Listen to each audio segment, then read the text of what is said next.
হে everyone, good morning. সবাই কেমন আছো? আশা করি সবাই ভালো আছো এবং সুস্থ আছো। তো চলো, আমার নতুন আর একটা ভিডিওতে তোমাদের সবাইকে ওয়েলকাম। আমি দুপুরে রান্নাটা বসিয়ে দিয়েছি, এখন সকাল 10টা বাজে। তো চলো, আজকে আমি তোমাদের সঙ্গে শেয়ার করব আমি যেভাবে হালকা পাতলাভাবে পনির রান্না করি, ওটাই তোমাদের সাথে আজকে শেয়ার করব।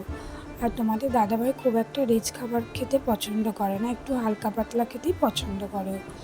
তো চলো, আমি দুটো কড়াই দুই দিকে বসিয়ে দিয়েছি, তোমরা তো দেখলেই। আর একদিকে ইলিশ মাছ ভাজা হচ্ছে। আর ওই সেদিন তোমাদের দেখিয়েছিলাম না ইলিশ মাছ ভাজার রেসিপিটা, ওটা আমার শাশুড়ি মায়ের থেকে শেখা। আর এই পনিরটা আমি আমার নিজের থেকেই করি, বেশ ভালোই হয়। আমি দেখো এখানে নুন হলুদ দিয়ে একটু পনিরটা ভেজে নিলাম। আর এই মশলাটা করেছিলাম আমি, ওর মধ্যে 4টে কাঁচা লঙ্কা, একটা শুকনো লঙ্কা, কয়েক টুকরো আদা, একটা টমেটো, একটু জিরে, আর 4টে কাজু বাদাম, আর পোস্ত বাটা, আর 2 টুকরো পনির দিয়েছিলাম এর মধ্যে। এইভাবে তোমরা একদিন বানিয়ে দেখতে পারো, খারাপ হয় না, ভালোই হয়।